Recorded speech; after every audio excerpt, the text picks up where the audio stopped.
Okay, so we are going to discuss about the design failure mode and effect analysis steps. Okay, so DFMEA is used to identify these failures state during each design and redesign phase of a project.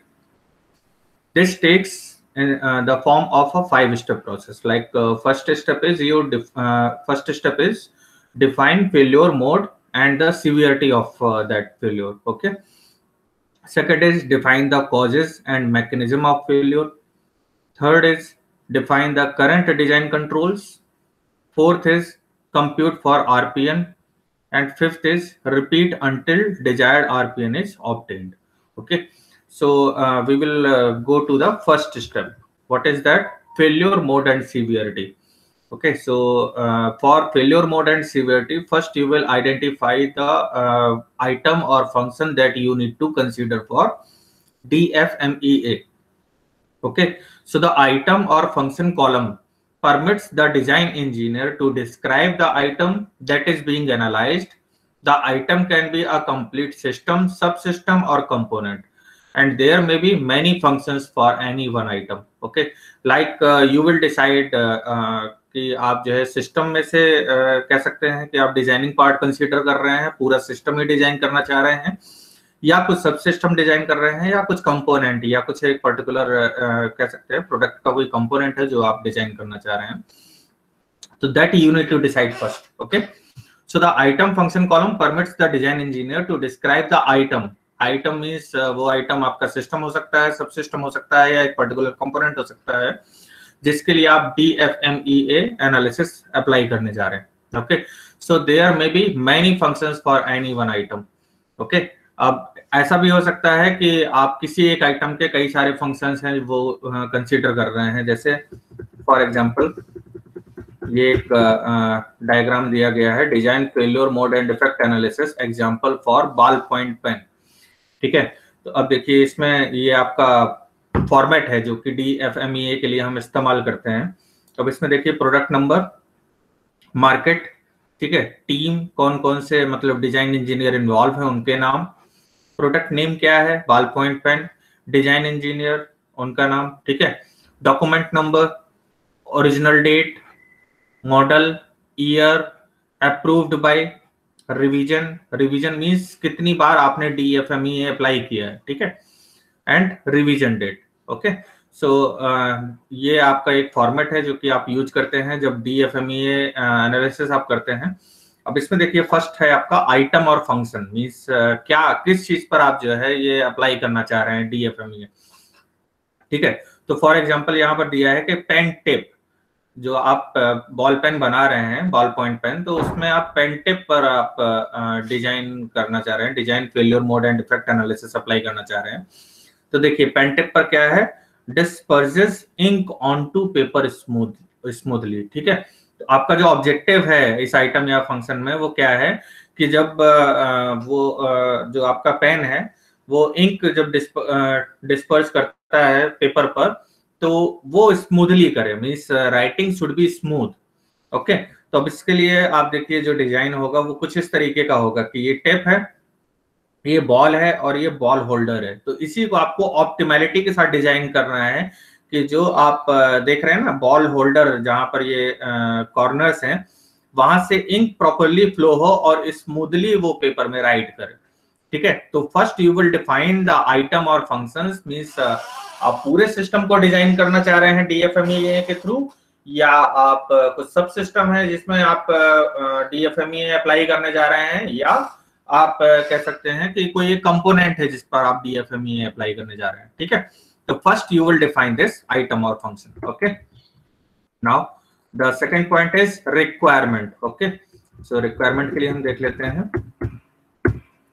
what you need to consider. So first the requirements or the measurement of the functions are described in the second column. The requirements are either provided by a document or converted from a process known as the QFD, quality function deployment. Okay, अभी आप लोगों ने पढ़ा इसको recently. And the requirement must be measurable and should have test methods defined.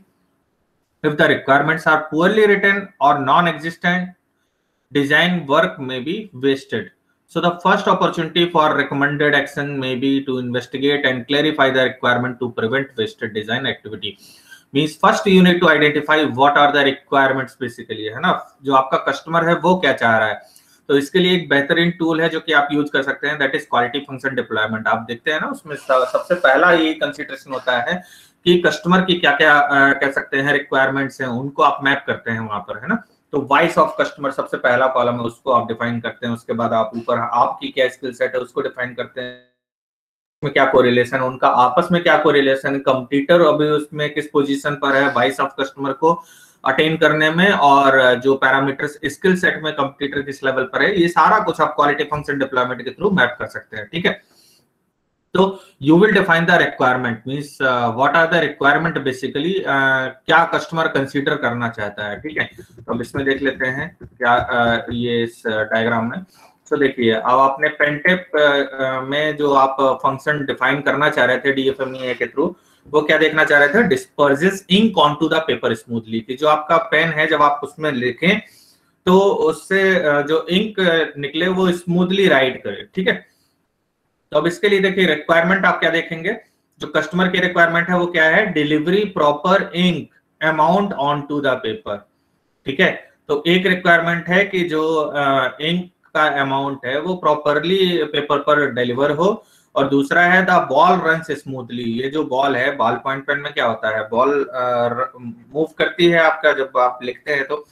ठीक है, तो the ball runs smoothly, है ना, कहीं पर भी फंसे नहीं, कुछ स्टिक ना हो इंक से, तो ये सब आप इंश्योर करेंगे. सो दीज आर, मान लीजिए कि ये दो रिक्वायरमेंट है आपकी जो कि आपको फुलफिल करनी है. ठीक है, तो आपने रिक्वायरमेंट डिफाइन कर ली. ठीक है, तो first you will define the item और फंक्शन जिस पर आपको डीएफएमई अप्लाई करना है, और दूसरा आप क्या करेंगे कि रिक्वायरमेंट्स आइडेंटिफाई करेंगे कि कौन कौन सी रिक्वायरमेंट है कस्टमर की जो कि हमें फुलफिल करनी है. ठीक है, तो ये आप क्वालिटी फंक्शन डिप्लॉयमेंट बना लेंगे, तो that would be better for you. ठीक है, better to understand what the customer wants. Okay, so now next, ये आपने डिफाइन कर लिया कि आइटम या फंक्शन क्या है और रिक्वायरमेंट क्या है. उसके बाद आते हैं फेल्योर मोड, कि कौन कौन से कह सकते हैं मोड ऑकर कर रहे हैं फेल होने के. तो failure modes are the anti functions और the requirements not being met. ठीक है, वो रिक्वायरमेंट जो कि पूरी नहीं हो पा रही हैं, that is failure. Okay, so there are 5 types of failure mode, like full failure, कभी वो रिक्वायरमेंट पूरी नहीं हो रही है, पार्शियल फेल्योर, इंटरमिटेंट बीच बीच में रुक करके, है ना. इंटरमिटेंट क्या होता है कि जैसा बैच, या इंटरमिटेंट क्या होता है कि एक सर्टेन टाइम के बाद वो फेल कर गया, फिर इसके बाद स्टार्ट हो गया. ठीक है, जैसे मैं कह रहा था ना कि जो बॉल है वो अगर बीच बीच में फंस जाए या स्टिकी हो जाए, ठीक है, तो ऐसा हो सकता है. तो जनरली आप क्या करते हैं, जैसे इंक फंस जाती है, कभी कभी आप लोगों ने बॉल पॉइंट पेन यूज किया होगा, तो आप क्या करते हैं, उसको अपने हाथ से ही उसमें थोड़ा सा रब कर देते हैं आगे से, तो क्या होता है कि वो फिर स्मूथली वर्क करने लगता है. ठीक है, तो दैट इज इंटरमिटेंट फ्लो. अक्सर हो जाता है ना कि आपने यूज किया, यूज करने के बाद रख दिया, अब वो पता चला कि आगे इंक वो थिक हो गया और जाकर के जम गया, स्टिकी हो गया, तो फिर आप क्या करते हैं, इंटरमिटेंट फ्लो. तो दैट इंटरमिटेंट फेल्योर, तो इस तरीके का भी फेल्योर ऑकर कर सकता है. डिग्रेडेड फेल्योर, ठीक है, या अनइंटेंशनल फेल्योर, तो इस तरीके के फेल्योर भी ऑकर कर सकते हैं. तो these are the 5 types of failure mode that are occurred related with the product. Okay, so आपको ये डिसाइड करना है कि जो आपका प्रोडक्ट है उसमें किस तरीके का प्रोडक्ट ऑकर कर रहा है, वो किस तरीके का फेल्योर ऑकर कर रहा है. ठीक है, तो फुल फेल्योर है, पार्शियल है, इंटरमिटेंट है, डिग्रेडेड है, या डिग्रेडेड मींस एक तरीके से टाइम के साथ साथ जैसे जैसे आप प्रोडक्ट यूज करते जाते हैं उसके हिसाब से प्रोडक्ट में डिग्रेड होता चला जाता है. जैसे कार की परफॉर्मेंस, बोला जाता है ना कि 10 साल अगर डीजल है तो आप उसको 10 साल के बाद आपको जाकर के आप कह सकते हैं कटवाना है उसको, है ना. या अनइंटेंशनल फेल्योर, डिग्रेडेड, तो डिग्रेडेड क्या होता है कि टाइम के साथ साथ उसकी परफॉर्मेंस डाउन होती चली जाती है. ठीक है, जब नई कार है तो उसको चलाने में स्मूथ है, ठीक है, आपको कोई भी जो कंपोनेंट है वो सारे प्रॉपरली वर्क कर रहे होते हैं, और उसके बाद टाइम टू टाइम उसकी कह सकते हैं कि फेल्योर होता चला जाता है. ठीक है, तो वहां पर आपको एक एक्सपोनेंशियल कर्व देखने को मिलेगा, अभी आगे मैं बताऊंगा प्रोडक्ट रिलायबिलिटी पर. ठीक है, तो next is unintentional failure. Unintentional failure क्या होता है कि आपकी कोई इंटेंशन नहीं थी लेकिन उसके बावजूद भी प्रोडक्ट फेल कर गया. ठीक है, तो इन 5 फेल्योर मोड में आप उसको आइडेंटिफाई करेंगे. Next is effect of failure, अब उस फेल्योर का इम्पैक्ट क्या पड़ रहा है, ठीक है। So the effect of failure on the multiple customers are listed in this column, ठीक है, and many efforts could be possible for any one failure mode and all effects should appear in the same cell or grouped next to the corresponding failure mode, ठीक है। तो अब इन दोनों point का application देख लेते हैं, जो अभी मैं एग्जांपल ले रहा था। तो इसमें क्या है कि देखिए, अब आपको फेल्योर देखना है कि फेल्योर के कौन कौन से तरीके हो सकते हैं, कौन कौन से मोड हैं जिसमें कि फेल्योर ऑकर करता है और उनका इम्पैक्ट क्या पड़ता है, ठीक है। तो नेक्स्ट इज ये देखिए, ये आपका डायग्राम है। तो इसमें देखिए, आपने आइटम डिफाइन कर लिया, आइटम या फंक्शन जिस पर आपको डीएफएमई अप्लाई करना है, रिक्वायरमेंट्स आइडेंटिफाई कर ली कस्टमर की। अब इस पर आप डिफाइन करेंगे पोटेंशियल फेल्योर मोड। तो क्या क्या हो सकते हैं, delivery proper ink amount on to the paper, means जो पेपर पर इंक डिलीवर हो रही है, ठीक है, उसका प्रॉपर अमाउंट कह सकते हैं, proper amount of ink immerse होना चाहिए उससे, ठीक है। तो देखिए, पोटेंशियल फेल्योर मोड क्या हो सकते हैं कि नॉट एनफ इंक, ठीक है, प्रॉपर इंक जो है वो सफिशिएंट इंक ही नहीं आ पा रही है उसमें से, ठीक है। कभी कभी ऐसा होता है ना कि आप उसे रब करते हैं, ठीक है, ज्यादा जोर से प्रेस करते हैं तब जाकर के उसमें इंक आती है, तो नॉट एनफ इंक। या दूसरा तरीका हो सकता है कि टू मच इंक, मीन्स ज्यादा ही इंक आ जाती है ना, लीक हो रहा है। तो इस तरीके का ये दो प्रॉब्लम हो सकती है, मीन्स पोटेंशियल फेल्योर मोड ये दो हो सकते हैं कि जितना आपको सफिशिएंट इंक चाहिए था उतना इमर्ज नहीं हो रहा है उसमें से, या बहुत ज्यादा इंक रिलीज हो जाता है, ठीक है। दूसरा है द बॉल रन्स स्मूथली। तो अब इसमें क्या है कि जो पोटेंशियल फेल्योर मोड है कि स्मूथनेस नहीं है ना, स्मूथी नहीं है। तो अब इसको आपने फेल्योर मोड को कंसीडर कर लिया। अब इसका क्या करेंगे, इसका इम्पैक्ट क्या पड़ रहा है, व्हाट इज द इफेक्ट। तो potential effects on off the failure, तो ये क्या है, नॉट एनफ इंक का क्या है कि पेन स्किप और require heavy pressure while writing. जब भी आप लिखते हैं तो आपको ज्यादा जोर से प्रेस करना पड़ता है, तब जाकर के इंक रिलीज होता है, ठीक है। तो ऐसा हो सकता है, होता है ना, जब बॉल पॉइंट पेन से लिखते हैं तो बॉल जैसे मान लीजिए इंक नहीं निकल रहा है, तो आप क्या करते हैं, उसको जोर से प्रेस करते हैं, तो वो क्या होता है, बॉल थोड़ा अंदर की तरफ जाएगा और फिर इसके बाद जब स्पेस बन जाएगा तो उसमें से इंक निकलेगा, ठीक है। तो पेन स्किप और require heavy pressure while writing, ये भी इशू हो सकता है। एंड टू मच इंक अगर हो रहा है तो क्या है, ग्लोब्स और drip left behind the letter, ठीक है। होता है ना कि जनरली जो ड्रिप है, लिखते समय जब लीक होता है तो क्या होता है कि वहां पर निशान बन जाते हैं। जैसे अक्सर हम जब वो निब वाले पेन हुआ करते थे उनसे लिखते थे, तो उसमें अक्सर इस तरीके का होता था ना, स्याही वाले पेन नहीं हुआ करते थे पुराने टाइम में, अब तो देखने को भी नहीं मिलते हैं। इवन बहुत डिमांड पर ही बहुत कम यूनिट्स रखते हैं जनरली स्टेशनरी वाले, ठीक है। किसी एक स्पेसिफिक पर्पज के लिए चाहिए हो तो ठीक है, अदरवाइज तो होता ही नहीं है, ठीक है। तो जनरली उसमें क्या होता था कि इंक छूट जाती थी कहीं ना कहीं, ठीक है। तो ये क्या होता था कि टू मच इंक, ज्यादा इंक रिलीज हो गई, ठीक है। तो ग्लोव्स और drip left behind the letters. अब स्मूथली ऑपरेशन जो कह सकते हैं, द बॉल रन स्मूथली, तो इसमें स्मूथली में आप देखिए तो क्या इफेक्ट हो सकते हैं, तो इनकंसिस्टेंट लाइन स्किप और ग्लोब लेफ्ट बिहाइंड, ठीक है। तो ऐसा हो सकता है कि जो आपका कुछ कुछ लाइन छूट जाती है ना, स्मूथ में क्या होगा कि आप लिख रहे हैं, लिखते लिखते देखा कि बीच में जो है कुछ वर्ड्स गायब हो गए, फिर इसके बाद फिर लिखना शुरू हो गया। तो इसका क्या मतलब है कि जो इंक का फ्लो है वो स्मूथ नहीं है, ठीक है। तो कहीं ना कहीं उसकी विस्कोसिटी और बहुत सारे पैरामीटर्स होते हैं जिस पर कह सकते हैं जो आप स्याही यूज करेंगे ना, उसकी विस्कोसिटी और बाकी सारे एलिमेंट्स पर भी ये सब इम्पैक्ट डालता है। तो बेसिकली आप यही कंसिडर करना है कि क्या इफेक्ट हो रहा है, मींस पोटेंशियल फेल्योर मोड क्या है कि स्मूथनेस प्रॉब्लम है, और स्मूथनेस किस वजह से नहीं है, तो इनकंसिस्टेंट लाइन स्किप और ग्लोब लेफ्ट बिहाइंड, ठीक है।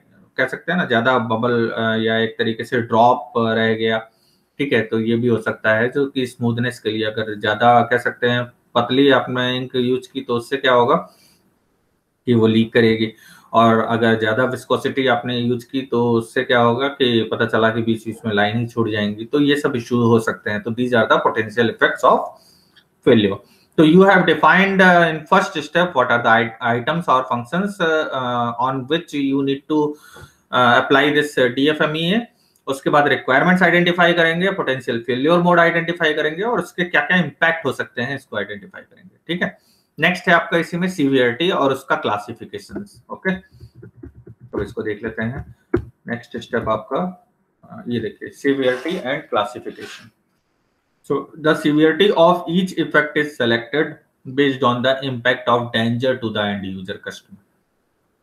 ठीक है, कि किस लेवल तक वो इम्पैक्ट करता है आपके कंज्यूमर को।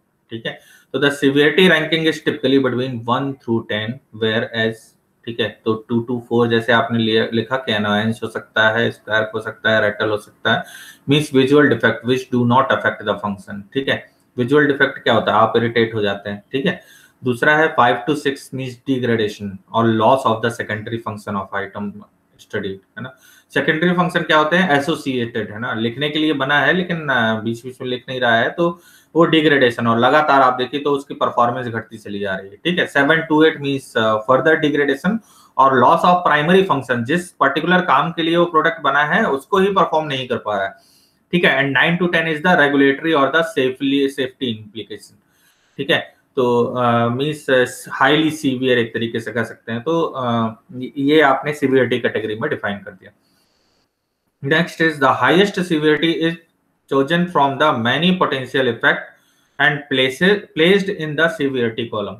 Okay, and action may be identified to change the design direction or on any failure mode with an effect of failure ranking ranked 9 to 10 means अगर हाईली सीवियर है तो आप उसको 9 या 10 के बेसिस पर आप रेट कर सकते हैं, और अगर लेस सीवियर है तो you will rate along the 1.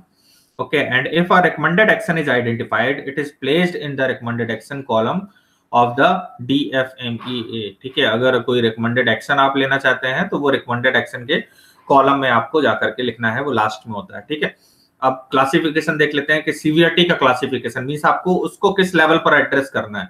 ठीक है, तो classification refers to the types of characteristics indicated by the risk. Many type of special characteristic exist in different industries and these special characteristic typically require additional work, either design error proofing, process error proofing, process variation reduction or mistake proofing. ठीक है, the classification column designated whereas the characteristic may be identified for the process failure mode and defect analysis collaboration. ठीक है, तो आपको देखिए ये identify करना है कि क्या क्या कैरेक्टरिस्टिक हो सकती है। तो टिपिकली एडिशनल वर्क, है ना, एडिशनल वर्क की रिक्वायरमेंट है, या आइदर डिजाइन एरर प्रूफिंग की रिक्वायरमेंट है, या प्रोसेस एरर प्रूफिंग की रिक्वायरमेंट है, या प्रोसेस वेरिएशन रिडक्शन की जरूरत है। तो देखिए इसका आप पूरा पूरा ना लिख करके अगर आप चाहें तो इनके कॉमन लेटर भी ले सकते हैं, जैसे AW या सिंपली A ले लिया, एडिशनल वर्क रिक्वायर है अगर, है ना, या डिजाइन एरर प्रूफिंग है तो आपने DEP, है ना, प्रोसेस एरर प्रूफिंग है तो आपने PEP, या प्रोसेस वेरिएशन रिडक्शन है तो PVR आप ले सकते हैं और इसके थ्रू वहां पर लिख सकते हैं। या सिंपली अगर आप चाहें, आप बहुत ज्यादा कह सकते हैं ना, जैसे कंपोनेंट लेवल है तो कंपोनेंट लेवल पर आपको बहुत ज्यादा सीवियरिटी को डिफाइन करने की जरूरत नहीं है। ठीक है, तो वहां पर आप सिंपली ABC क्लासिफिकेशन भी ले सकते हैं। ठीक है, ABC मींस ए कैटेगरी, आप लोगों ने पढ़ा है ना इन्वेंट्री में ABC क्लासिफिकेशन। तो ABC में क्या होता है, A category item means 20% of causes के वजह से 80% फेल्योर ऑकर कर रहा है। ठीक है, तो वो हो गया आपका ए कैटेगरी। फिर BC, तो इस तरीके से आप ABC के फॉर्म में भी क्लासिफिकेशन कर सकते हैं।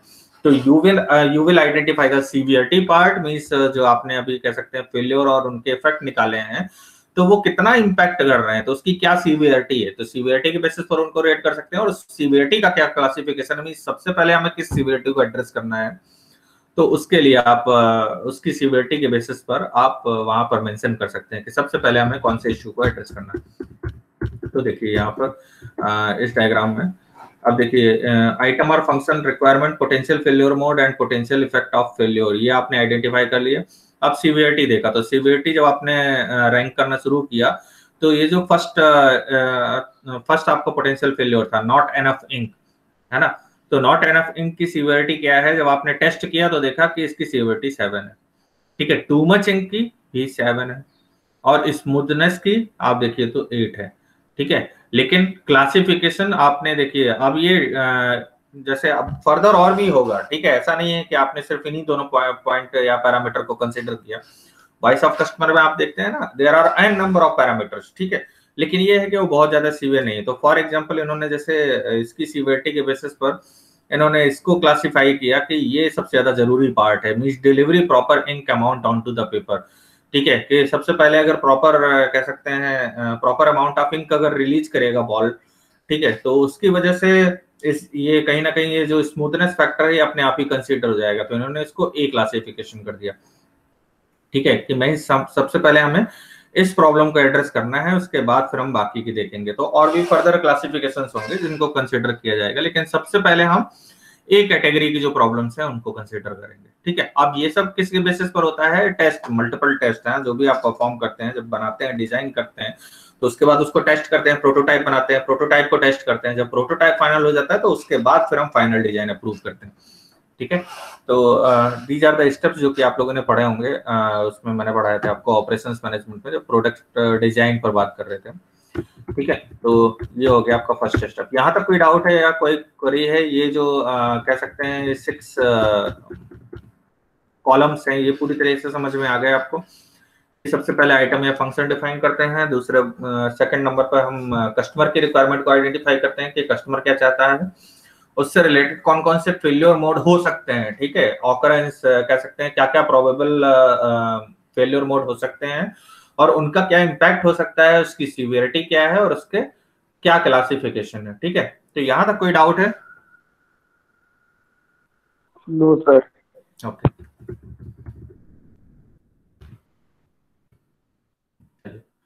तो ये हो गया आपका फर्स्ट स्टेप। तो फर्स्ट स्टेप में आप क्या करते हैं? आइटम या फंक्शन डिफाइन करते हैं, रिक्वायरमेंट डिफाइन करते हैं, फेल्योर मोड डिफाइन करते हैं, इफेक्ट उसके क्या क्या कॉज के मतलब कह सकते हैं उस फेल्योर के क्या इंपैक्ट हो सकते हैं, उसकी सीवियरिटी क्या है, उसका क्लासिफिकेशन क्या है, ठीक है। Next is causes and mechanism of failure, ठीक है। तो अब ये नेक्स्ट स्टेप है। तो सेकंड स्टेप, पोटेंशियल कॉजेज और mechanism of failure. So causes are defined for the failure mode and the causes should be determined at the physics level, ठीक है, क्योंकि डिजाइन की बात कर रहे हैं, प्रोडक्ट डिजाइन की बात कर रहे हैं, तो फिजिक्स से रिलेटेड कह सकते हैं, उसके सारे पॉइंट्स हम कंसीडर करते हुए यहाँ पर उसके कॉजेज डिफाइन करेंगे। So the causes at a component level can be related to the material property, material property से रिलेटेड हो सकता है, ज्योमेट्री से रिलेटेड हो सकता है, डायमेंशन से रिलेटेड हो सकता है, इंटरफेसेस से रिलेटेड हो सकता है, विद अदर कंपोनेंट के अदर कंपोनेंट के साथ वो किस जगह पर ज्वाइन है, ठीक है। जैसे मैंने देखा ना कि आप उस डिजाइन में देखिए तो जो टिप है और टिप में जो बॉल फंसी हुई है तो उसका एक इंटरफेस है जहां पर वो मिल रही है, और उसके बीच में आप देखिए तो फ्लो के लिए प्रॉपर जगह दी हुई है, ठीक है। तो that is what basically interfaces with the other components, कि अदर कंपोनेंट के साथ वो कहां पर इंटरफेस कर रहा है, ठीक है, and other energies which could inhibit the function, ठीक है। तो ये सब आप कंसीडर करेंगे। These can be derived from the pre work document such as boundary और ब्लॉक डायग्राम कर सकते हैं, पैरामीटर पी डायग्राम आप लोगों को पहले भी मैंने बताया था, ठीक है, कि कौन कौन से पैरामीटर्स हैं जो कि अफेक्ट करते हैं, तो उसके लिए पी डायग्राम बनाते हैं, ठीक है, एंड इंटरफेस एनालिसिस, तो इन सबका आप इस्तेमाल करते हैं। So the causes at the system level are cascaded as failure modes in more detailed analysis, geometry and dimensions are cascaded waterfall into the special characteristics which can be transferred to the process failure mode and effect analysis। तो देखिए design failure mode effect analysis का input किसको transfer किया जाएगा? Process को। पहले design product design करते हैं और उसके बाद प्रोसेस डिजाइन करते हैं, ठीक है, क्योंकि अल्टीमेटली जो आपका प्रोडक्ट बनना है वो किससे बनना है? प्रोसेस से बनना है, ठीक है। तो ये लिखा हुआ है geometry dimension are cascaded waterfall into special characteristics and which can be transferred to the process failure mode and effect analysis. So use of words like bad, poor, defective or failed should be avoided as they do not define the cause with enough detail to make risk calculation for mitigation, ठीक है। तो simply jargons का जो आप इस्तेमाल करते हैं, जैसे बैड है, पुअर है, डिफेक्टिव है, फेल्ड है ना, तो जितनी बार भी ऑकर कर रहा है आपने सिर्फ जार्गन लिख दी उससे काम नहीं चलेगा, आपको पूरा पूरा स्टेटमेंट लिखना पड़ेगा, ठीक है, जिससे ज्यादा से ज्यादा आप कह सकते हैं क्लियर कट इन्फॉर्मेशन मिले आपको रिगार्डिंग द पोटेंशियल कॉजेज और द मैकेनिज्म ऑफ फेलियर, कि किस वजह से वो फेलियर ऑकर कर रहा है, ठीक है। तो जार्गन से बचिए, बल्कि आप फुल डिटेल उसकी प्रोवाइड करिए, एनफ डिटेल प्रोवाइड करिए, ठीक है, okay. Example of causes like material properties, तो मटेरियल प्रॉपर्टीज से रिलेटेड क्या क्या आपके हो सकते हैं पोटेंशियल कॉजेज? सो इनएडिक्वेट स्ट्रेंथ हो सकती है, लुब्रिसिटी हो सकती है, विस्कोसिटी हो सकती है। जैसा अभी मैंने बताया कि आप जब इंक यूज करेंगे तो इंक का क्या कह सकते हैं, ज्यादा अगर थिक है तो भी दिक्कत है, थिन है तो भी दिक्कत है। ठीक है, तो किस लेवल का हमें इंक को उसमें इस्तेमाल करना है। ठीक है, material geometry, inadequate position, flatness और पैरेललिज्म एटसेट्रा। तो ये मटेरियल ज्योमेट्री हो सकती है। टॉलरेंसेस और stackups, interfaces with mating component, means other component के साथ उसका क्या इंटरफेस है, तो फिजिकल अटैचमेंट या क्लियरेंस हो सकता है। एनर्जी ट्रांसफर हो सकता है लाइक हीट, वाइब्रेशन और पीक लोड एटसेट्रा।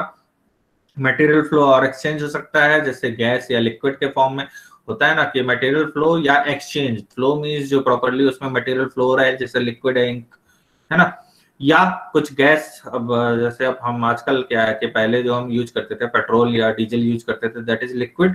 ठीक है, लिक्विड पेट्रोलियम। अब हम क्या यूज करते हैं, सीएनजी, दैट इज गैस। ठीक है, या उसका कह सकते हैं उसका एक्सचेंज हो रहा है या उसके मटेरियल के फॉर्म में चेंज हो रहा है। ठीक है, तो गैस है वो इवेपोरेट होकर के पता चला लिक्विड में बदलती है और उसके बाद इस्तेमाल होती है। गैस है, लिक्विड है, सॉलिड है, क्या है, मटेरियल फ्लो और exchange. Next is data exchange, means signals, command, timing etcetera. तो these are some of the examples of causes. तो ये जो कॉजेज हैं ये आपको प्रॉपरली वहां पर मेंशन करने होंगे। ठीक है, तो इसको देख लेते हैं। इसमें आइए, जो ये डायग्राम है, तो देखिए पोटेंशियल कॉजेज ऑफ फेल्योर। ठीक है, तो पेन एस्केप, ये प्रॉब्लम क्या थी, नॉट एनफ इंक, है ना, जो प्रॉपर इंक रिलीज हो रही थी वो प्रॉपर नहीं, मतलब कह सकते हैं ऑप्टिमम नहीं थी, जितना चाहिए उतना नहीं मिल रहा था। तो क्या कॉजेज हो सकते हैं इसके, ball diameter is too big. ठीक है, जो बॉल का डायमीटर है वो बहुत ज्यादा है जिसकी वजह से इंक प्रॉपर नहीं रिलीज हो पा रहा है। ठीक है, मीन्स इंटरफेस में कहीं प्रॉब्लम है। Narrow pen angle when writing. ठीक है, पेन का एंगल आप कह सकते हैं ना, जब आप साइड से ऐसे करके लिखते हैं तो सही चल रहा है, लेकिन अब अगर आप कस्टमर है, कस्टमर किसी भी तरीके से, हर एक कस्टमर का स्टाइल अलग अलग होता है ना पेन यूज करने का। तो narrow the pen angle when writing.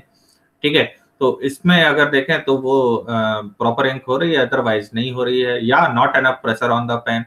ठीक है, कस्टमर है जो वीक है वो उतना ज्यादा प्रेशर नहीं दे पा रहा है जितना पेन को चाहिए था, उसकी वजह से वो लिख नहीं पा रहा है या इंक नहीं इजेक्ट कर रहा है। ठीक है, तो ये सब प्रॉब्लम हो सकती है, means not enough pressure on the pen.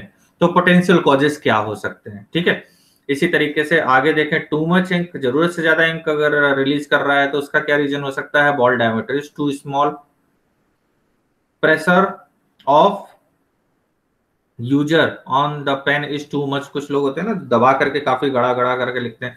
ठीक है, तो pressure of user on the pen is too much. Okay, तो ये भी हो सकता है। तो अब स्मूथली, और स्मूथली से रिलेटेड क्या क्या हो सकते हैं, in proper selection of dimension of the ball and ball socket. जो कह सकते हैं बॉल या बॉल सॉकेट का डायमेंशन है वो इनअप्रोप्रिएट है। ठीक है, या improper selection of ball roughness tolerance. Roughness tolerance क्या होता है, वो सर्कुलेट होता है ना, आप देखिए बॉल जब लिखते हैं तो वो क्या होता है, रोटेट होता रहता है, और रोटेशन प्रॉपर नहीं हो पा रहा है, मींस उसको जो प्रॉपर फ्रिक्शन चाहिए वो नहीं मिल रहा है। तो ये देखिए, ये सारी फिजिक्स की जो प्रॉपर्टीज हैं, है ना, ज्योमेट्री से रिलेटेड, साइज, डायमेंशन और उन सब से रिलेटेड, या कह सकते हैं जो फिजिक्स के की पॉइंट्स हैं वो सारे कंसीडर करते हुए आपने पोटेंशियल कॉजेस को प्रॉपर्ली डिफाइन किया, यहाँ जार्गन्स का इस्तेमाल नहीं किया। ठीक है, तो this is the second step. और क्या है इसके अलावा, हम ये करते हैं, कॉजेज आइडेंटिफाई करते हैं। कॉजेज के बाद आता है आपका करंट डिजाइन कंट्रोल प्रिवेंशन। ठीक है, तो the prevention strategy used by an engineer team when planning, completing a design has the benefit of lowering occurrence or probability. The stronger the prevention, the more evidence the potential cause can be eliminated by design. And the use of verified design standards, proven technology with similar stress applied and computer aided engineering are typical prevention control. Means कौन सा आप कह सकते हैं prevention control आप वहां पर apply कर रहे हैं। ठीक है, जैसे आजकल कैड या कैम का इस्तेमाल करते हैं कि जो बल्कि प्रोडक्ट्स हैं उनको कह सकते हैं कि पूरा बना करके, प्रोटोटाइप बना करके देखें, उससे बेटर है कि कैड में डिजाइन कर लें। ठीक है, और उसमें 3D डिजाइनिंग भी होती है, साथ साथ आप टेस्ट भी कर सकते हैं डिफरेंट डिफरेंट सिनेरियो में। तो टेस्ट करने के बाद आप जब फाइनल प्रोटो फाइनल कह सकते हैं प्रोटोटाइप बनाएंगे, तो प्रोटोटाइप बनाने के लिए भी आपके पास एक कैड का यूज करके आपने जो जितने भी लूप होल्स थे वो सारे चेक कर लिए, और उसके बाद आपका वो ऑप्टिमम डिजाइन प्रिपेयर हो गया। क्योंकि बल्कि प्रोडक्ट है उनको आप बना करके और उसके बाद टेस्ट करेंगे, इससे अच्छा है कि आप उसे कैड या कैम या कंप्यूटर एडेड इंजीनियरिंग या प्रूवन टेक्नोलॉजी कुछ ऐसी है, ऑटोमेटेड टेक्नोलॉजी, उसका इस्तेमाल करके आप डिजाइन कर सकते हैं। ठीक है, तो करंट डिजाइन कंट्रोल प्रिवेंशन। अब इसका ऑकरेंस क्या है? The occurrence ranking is an estimate based on the lack of data, means occurrence ranking follow the logic below. First is prevented causes due to using a non design standard या identical और similar design with no history of failure. Okay, so this ranking is often used improperly. The stresses in the new application and the sufficient sample of products to gain history are required to select this ranking value. Okay, तो अब इसका हम application देख लेते हैं। अब देखिए यहाँ पर क्या किया कि ऑकरेंसेस किस तरीके से ऑकर करता है ना, तो प्रिवेंटेड कॉजेज या आइडेंटिकल और similar design with no history of failure, या 3 to 4 है तो आइसोलेटेड फेल्योर है। ठीक है, 5 to 6 मीन्स ओकेजनल फेल्योर होता है, और 7 to 9 means new design with no history, पहली बार आप वो प्रोडक्ट बनाने जा रहे हैं, and 10 means new design with no experience with technology. ठीक है, फर्स्ट टाइम जो आप टेक्नोलॉजी है वो भी डिप्लॉय करने जा रहे हैं, नया प्रोडक्ट तो है ही, इसके साथ साथ जो टेक्नोलॉजी है वो भी आप फर्स्ट टाइम इनकॉर्पोरेट कर रहे हैं। ठीक है, तो ये आपके 10 ऑकरेंस मतलब पॉइंट हो सकते हैं जो कि आप कंसीडर कर सकते हैं वाइल कंसीडरिंग दिस DFMEA। ठीक है, तो अब इसका हम यहाँ पर एप्लीकेशन देख लेते हैं। तो देखिए पोटेंशियल ये आपने potential causes of failure identify कर लिया। अब इसके बाद देखिए करंट डिजाइन कंट्रोल प्रिवेंशन। तो क्या होता है? Ball diameter is too big, बहुत ज्यादा बॉल डायमीटर, तो उसके लिए study the tolerance of ball diameter and line weight and colour. ठीक है, तो मीन्स इसके बेसिस पर आप यहाँ पर डिफाइन करेंगे कि इसका जो बॉल डायमीटर का है कितना ऑप्टिमम साइज होना चाहिए। तो study the tolerance of ball diameter and the line weight and colour. Okay, different different colour का कोई इम्पैक्ट पड़ रहा है या कुछ वेट का इम्पैक्ट पड़ रहा है। ठीक है, तो वो सब आप देखेंगे यहाँ पर। Narrow pen angle when writing, अब इसका क्या है? Study the common range of writing angle. क्या मतलब कॉमन रेंज होनी चाहिए? ठीक है, अब कोई भी कस्टमर है 90 डिग्री पे तो नहीं लिखेगा ना, बहुत रेयर होते होंगे जो 90 डिग्री पर पेन लिखते होंगे। ठीक है, तो किस एंगल पर लिखते हैं? तो common range of writing angle क्या होगा? ठीक है, वो आपको देखना है। तो अलग अलग एंगल्स पर आप उसे चेक करेंगे। ठीक है, and not enough pressure on the pen, तो जो सफिशिएंट प्रेशर होना चाहिए वो नहीं है। तो study the minimum pressure of the users and make sure ink can be dispersed with minimum pressure। ठीक है, तो अब आप ये भी चेक करेंगे कि कम से कम कितना प्रेशर रिक्वायर्ड है। ठीक है, तो कम प्रेशर पर अगर लिखते हैं तो क्या होगा, या ज्यादा प्रेशर देकर के लिखते हैं तो क्या होगा, कहीं ऐसा तो नहीं कि ज्यादा इंक उसमें से रिलीज हो गई।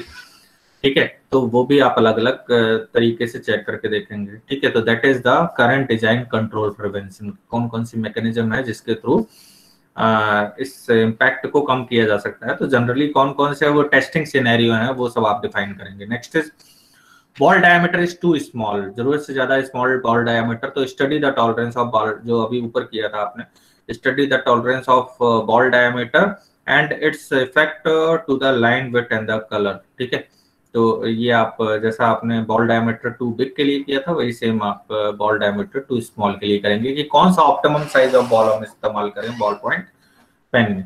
Next is pressure of user on the pen too much, जरूरत से ज्यादा pressure means study the users pressure range, user कितना प्रेशर डाल सकता है पेन में, इसको भी चेक करना। ठीक है, next is improper selection of dimension of the ball and ball socket. ठीक है, तो अब इसमें देखिए कि जो selection of dimension of ball and ball socket है वो इम्प्रॉपर है। तो study the tolerance of ball and ball socket and select the correct range, means कितना हमें कह सकते हैं स्पेस छोड़ना चाहिए जिसमें से इंक प्रॉपर्ली इजेक्ट हो जाए। ठीक है, and improper selection of ball roughness tolerance. Roughness tolerance जैसा मैंने बताया था ना कि हम उसका देखते हैं कि कितना फ्रिक्शन है ना, मींस प्रॉपर फ्रिक्शन हो रहा है या नहीं, पता चला बॉल ही नहीं रोल हो रही है, वो बार बार स्टिकी हो जाती है इंक से। ठीक है, तो select the surface roughness based on the standard. ठीक है, और जिस सरफेस पर लिख रहा है, जिस पेपर पर लिख रहा है, ठीक है, अलग अलग पेपर पर भी अलग अलग इम्पैक्ट पड़ता है ना इनका। ठीक है, तो वो भी आपको चेक करना है। तो select the surface roughness based on the standard, ठीक है, तो ये सब कुछ आप चेक करेंगे। Next is occurrence. अब ये ऑकर कितनी बार करता है, तो उसकी क्या सीवियरिटी है ना, जैसे मैंने बताया ना कि नया प्रोडक्ट और नई टेक्नोलॉजी के साथ जा रहे हैं तो हाई स्टैंड की तरफ, और अगर कह सकते हैं पुराना प्रोडक्ट और पुरानी टेक्नोलॉजी है और तो वो वन की तरफ मूव करेगा, ठीक है। मींस ऑकरेंस कह सकते हैं बहुत ज्यादा नहीं है, ठीक है। तो अब देखिए स्टडी द टॉलरेंस ऑफ, तो ये 6 है, फिर 4 है 3, 3, 4, 2, तो इस तरीके से आपने ऑकरेंस को रेट कर दिया, ठीक है। नेक्स्ट इज, तो देखिए सेकंड स्टेप में आपने क्या क्या डिफाइन किया कि पोटेंशियल कॉजेज और मैकेनिज्म ऑफ फेल्योर क्या है, एग्जांपल्स ऑफ कॉजेज क्या हैं, कि कुछ कॉजेज इन्होंने बताया, फिर उसको आपको देखिए फिजिक्स के जो भी कॉजेज हैं वो सारे आप कंसीडर करेंगे, material property, material geometry, tolerance, ठीक है, स्टैकअप या interfaces with mating, means other component के साथ क्या इंटरफेसेस है उसमें, फिजिकल अटैचमेंट, एनर्जी ट्रांसफर, है ना, मटेरियल फ्लो क्या है, डेटा एक्सचेंज क्या है, तो वो सारा कुछ आप इसमें कंसीडर करेंगे। फिर करंट डिजाइन कंट्रोल प्रिवेंशन की कौन कौन से कॉजेज हैं जो कि हम या कुछ टेक्नोलॉजी हम इस्तेमाल कर रहे हैं, प्रूवन टेक्नोलॉजी है या कुछ ऑटोमेशन हम इस्तेमाल कर रहे हैं, कंप्यूटर एडेड डिजाइन इस्तेमाल कर रहे हैं, और ऑकरेंस क्या है, ठीक है। तो ये सब आप प्रॉपर्ली डिफाइन करेंगे। तो this is the step number second. Next is step number third, current design control inspection, action done to verify the design safety. Okay, so the current design control detection क्या है, the activities conducted to verify design safety and performance are placed in the current design control detection column.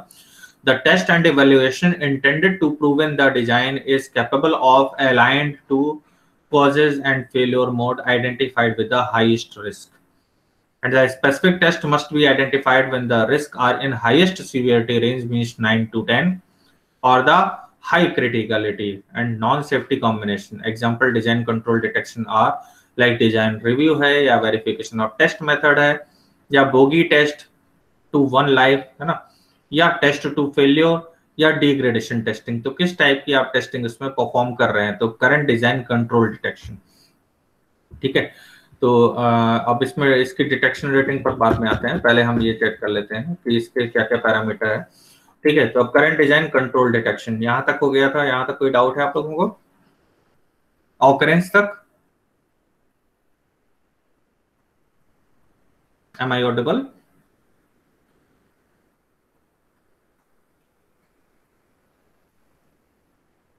Yes sir, no doubt sir. Okay okay, so next is current design control detection, ठीक है। तो अब current design control detection में क्या है, देखिए study the tolerance of ball diameter and line weight and the colour, ठीक है। तो इससे रिलेटेड क्या करंट डिजाइन कंट्रोल डिटेक्शन होगा, writing test to detect if problem occurs, ठीक है, कि आप राइटिंग टेस्ट करेंगे और उसमें देखेंगे अलग अलग कह सकते हैं कि कौन सा हम ऑप्टिमम साइज रखें बॉल का, ठीक है। और नेक्स्ट, अब ये नैरो पेन एंगल के लिए तो कुछ नहीं कर सकते ना, कि आपको अलग अलग एंगल में देखना है, ठीक है। तो अगर वो भी है तो वो आप वहां पर मेंशन कर सकते हैं। Not enough pressure on the pen means writing test with the minimum pressure on the paper, कि कितना हम कम से कम प्रेशर उसमें अप्लाई करें और उसके बावजूद भी जो कह सकते हैं इंक रिलीज होने, इंक जो है वो इजिली प्रॉपरली रिलीज हो, ठीक है। Ball diameter too small, writing test to detect if the problem occurs, pressure of user on the pen means writing test with high pressure, ठीक है। improper selection of dimension of the ball and the ball socket means writing test with the minimum pressure on the paper, and last one improper selection of ball roughness tolerance। तो अब इसमें क्या है, check the prototype capability of ball surface, ठीक है। तो ball surface में मैंने बताया ना कि जैसे फ्रिक्शन है आपको चेक करना है, या जो पेपर है वो किस तरीके के पेपर पे राइड कर सकता है, तो वो सब आपको जो है चेक करना है, ठीक है। तो these are the current design control detection. अब इसका डिटेक्शन किस लेवल पर है उसको हमें रेट करना है, ठीक है। तो इसके लिए देखिए डिटेक्शन रैंकिंग। तो detection ranking are assigned to each test based on the type of test, किस तरीके का टेस्ट परफॉर्म किया है, उसको इवैल्यूएशन टेक्निक क्या है with the respect to the time it is performed. It is ideal to perform test on high risk item as early in the design process as it possible। ये बोल रहे हैं कि आपको जैसे प्रोएक्टिव अप्रोच अप्लाई करना है, तो जो हाई रिस्क आइटम है जो कि आपको लगते हैं कि हाँ इस जगह पर प्रॉब्लम हो सकती है, ठीक है, तो उसको आप सबसे पहले टेस्ट करें। it is ideal to perform the test on high risk item as early in the design process as is possible. And testing after tools are completed is called the product validation. ठीक है, product को आप validate करते हैं जब आप बाद में अप्लाई करते हैं, and is used to supplement design verification test. Okay, so PV test means product validation test may be used to save test time and resources on low risk items. जैसे low risk item है तो आपने क्या किया, product बना लिया और उसके बाद टेस्ट कर लिया, ठीक है. लेकिन हाई रिस्क आइटम है तो उसमें आप पहले ही टेस्ट करें, ठीक है, मींस इंस्पेक्शन परफॉर्म करें हर एक फेज को करने के बाद. And this is often more than one test or evaluation technique pre-cause failure mode combination. And listing all in one cell and applying a detection ranking for each is the best practice. And the lowest of the detection ranking is then placed in the detection column. So typical detection ranking can be found below. Like first अगर आप दे रहे हैं 1 ranking दे रहे हैं तो means failure prevented through design solution और design standard या design standard material. Means अगर आप अच्छा रॉ मटेरियल इस्तेमाल करते हैं या जो आप डिजाइन स्टैंडर्ड है उनको फॉलो करते हैं, जैसे होता है ना सेफ्टी मार्का है तो ISI कंपोनेंट है ना, तो डिजाइन या कुछ डिजाइन सॉल्यूशन आपने जैसे ISO वगैरह कुछ अप्लाई कर लिया तो ISO का डिजाइन का भी आता है, ठीक है. तो डिजाइन सॉल्यूशन अगर आपने अप्लाई कर लिया तो फेलियर जो है वो अपने आप ही खत्म हो जाएगा, ठीक है. तो फेलियर प्रिवेंटेड. दूसरा है use of computer aided engineering. अगर आप कंप्यूटर एडेड इंजीनियरिंग या कुछ कह सकते हैं कुछ प्रूवन टेक्नोलॉजी का इस्तेमाल करते हैं तो that is highly correlated with the real world user और द स्ट्रेस प्रोफाइल. तीसरा है test to failure with measurement of output tracking degradation means performed before design freeze. Okay, and fourth is test to failure means अलग अलग scenario में आपको उसकी detection ranking देनी है, ठीक है. Fifth is bogey test means test to pass to 1 life and suspend to the test, ठीक है. Next is test to failure with measurement of output tracking degradation means performed after design freeze.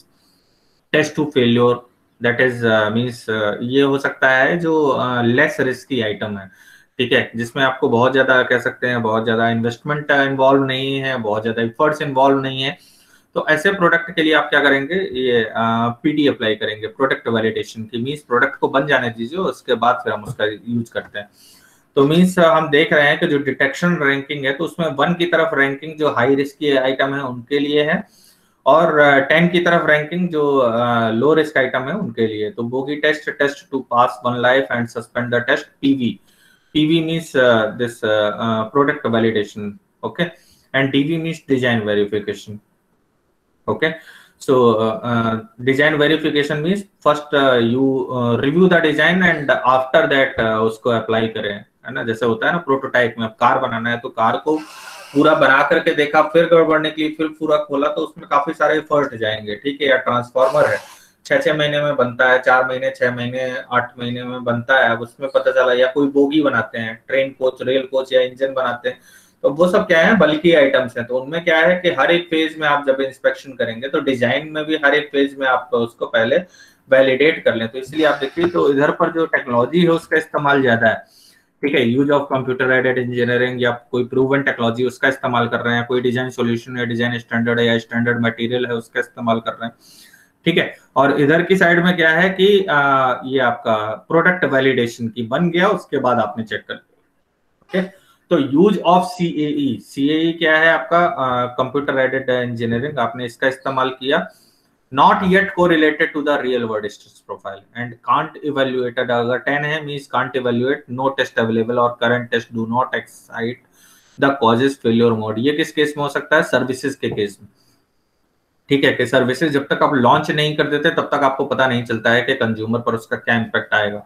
और कभी कभी ऐसा होता है कि services launch करते हैं, बहुत अच्छा रिस्पॉन्स मिल जाता है, और कभी कभी ऐसा होता है कि सर्विसेज आपने लॉन्च की और नील रिस्पॉन्स है, ठीक है. तो can't evaluate, no test available. तो इस तरीके से आप क्या करेंगे 1 to 10 में, जरूरी नहीं है कि आप पूरे 10 रखें, है ना. इट डिपेंड्स ऑन यू कि आपके प्रोडक्ट की सीवियरिटी क्या है. अगर मान लीजिए कि हाईली सीवियर प्रोडक्ट है तो आप क्या करेंगे 1 to 5 में ही रेट करेंगे. जरूरी नहीं है कि आप ये जो लास्ट के 10 है वो भी कंसीडर करें. मींस 6, क्योंकि ये आप देखिए तो ये आपके प्रोडक्ट वैलिडेशन वाला पार्ट है, means less low risk item है, ठीक है.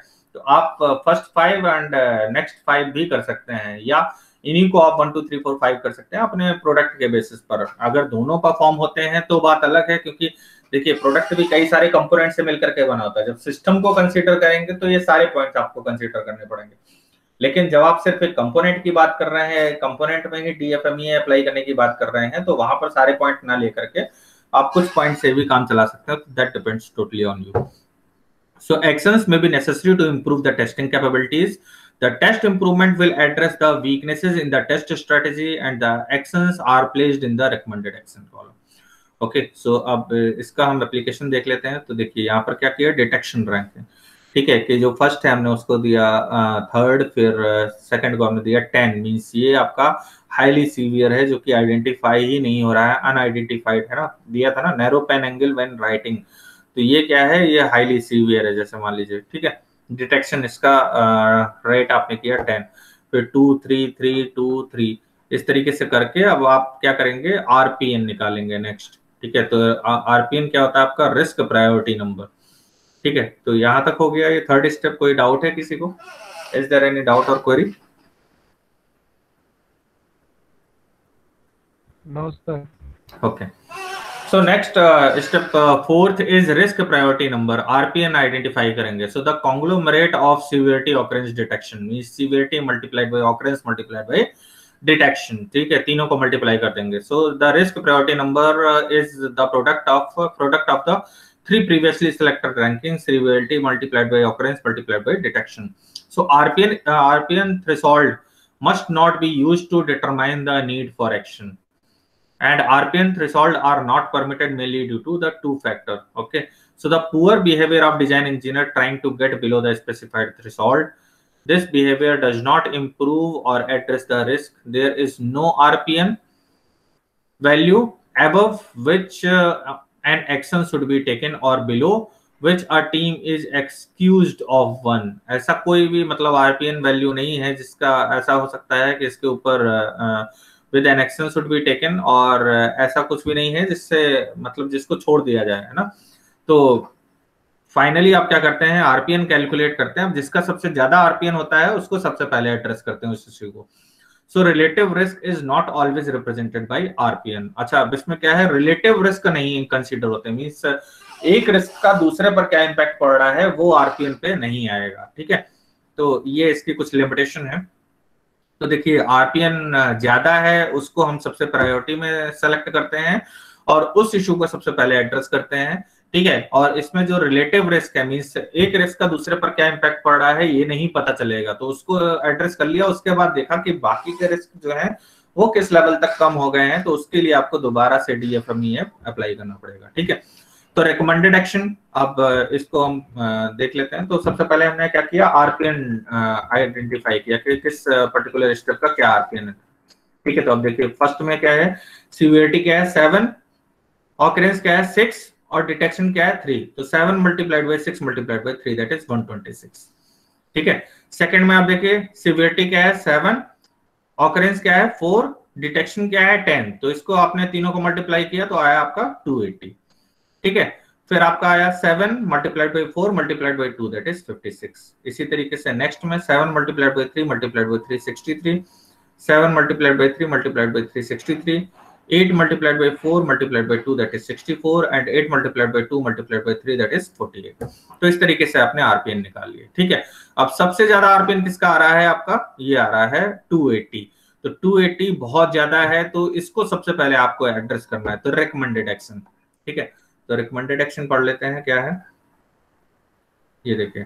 So the recommended action column is the location with in the design FMEA that all potential improvements are placed, means completed actions are purpose of the DFMEA and the action must be detailed enough, means ये भी jargon में नहीं होना चाहिए, ठीक है। you must write in detail that it makes sense if it stood alone in a risk register और action list, okay. कहीं और अगर आप इसको मेंशन करें उसमें से, जैसे होता है ना किसी एक का इनपुट निकाल करके आप आउटपुट में डालते हैं, मतलब किसी एक का आउटपुट आप किसी दूसरे के लिए इनपुट की तरह देते हैं, जैसे होता है ना कि डीएफएमईए का इनपुट आप डीएफएमईए का आउटपुट आप यूज करते हैं process failure mode and defect analysis के इनपुट की तरीके से। ठीक है, तो it stood alone in the risk register या एक्शन लिस्ट में जब आप डालें तो वहां पर कोई भी इसे देख करके समझ सके, तो इस तरीके के स्टेटमेंट में आपको ड्राफ्ट करके लिखना चाहिए। ठीक है, next is actions are directed against one of the ranking previously assigned. The objective are as follows, like eliminate failure mode with the severity 9 to 10, या low occurrence of on the causes by error proofing, reducing variation और the mistake proofing के through कह सकते हैं कि आप उसको ठीक कर सकते हैं।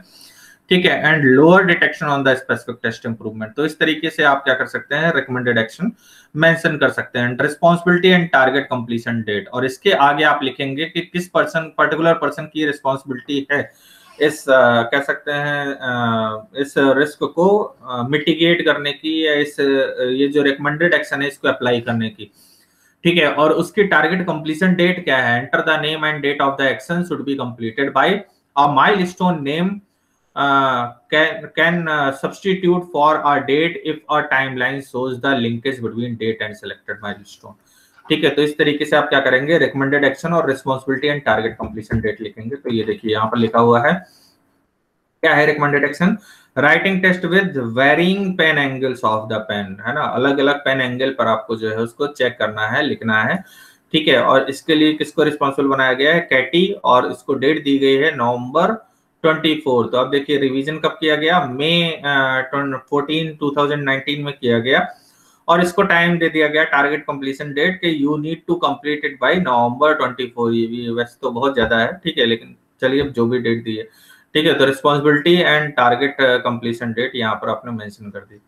ठीक है, फिर अगेन अब बाकी दोबारा से अब एक्शन रिजल्ट जब वो उसने अप्लाई किया तो उसके बाद से क्या क्या आया। ठीक है, तो next is the step number 5।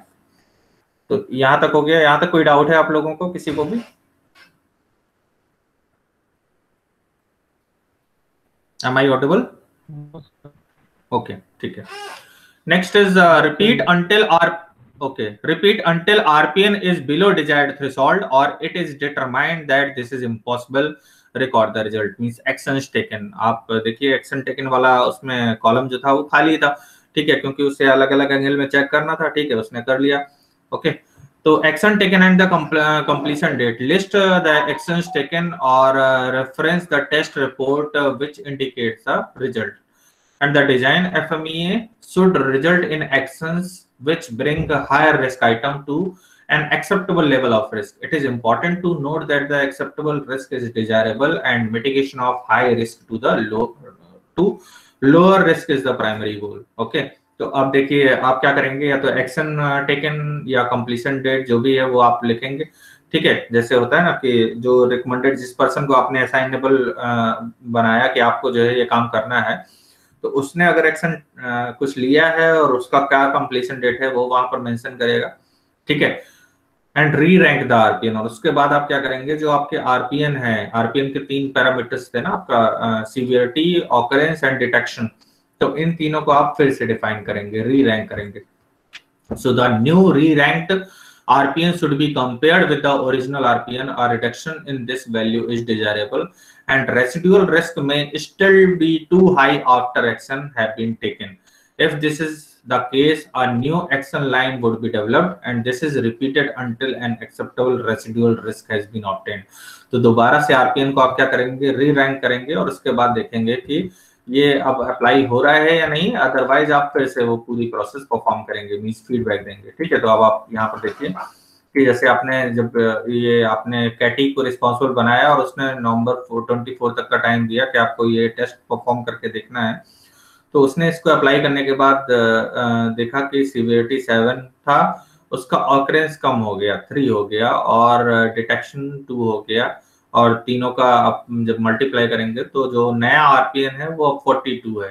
ठीक है, तो आप एक परमिसिबल लिमिट बनाते हैं कि हाँ चलिए ठीक है 50 के अंदर आरपीएन होना चाहिए, मैं उसको कंसीडर करूंगा। तो मान लीजिए 50 के अंदर आ गया, तो आप नेक्स्ट रिस्क को कंसीडर करेंगे। ठीक है, कि अब फर्दर आपने इवेल्युएशन किया, अब बाल डायमीटर का क्या इम्पैक्ट पड़ रहा है उसको चेक करते हैं 126, फिर बाकी के धीरे धीरे कम करने हैं आपको। तो इन सभी के लिए जो भी पर्सन है उनको आपको रिस्पॉन्सिबल बना करके उनको एक सर्टेन डेट देंगे, और उसके बाद फिर फर्दर दोबारा से आप उसका जो एक्शंस है वो चेक करेंगे, उसका इफेक्टिव डेट वगैरह, है ना, और उसके बाद उसके नया आरपीएन आप जनरेट करेंगे और उसके बेसिस पर देखेंगे कि क्या इंप्रूवमेंट आया है डिजाइन में या नहीं आया है, ठीक है। तो this is all about the implementation process of design failure mode and defect analysis, okay. So for this topic, you may refer, these are some references. Okay, first, second, third are your textbook, and these are some good blogs that you may refer for further study. Okay, so if you have any doubt or query regarding this point, you may ask.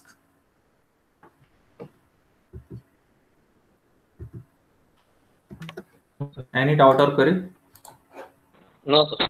Okay.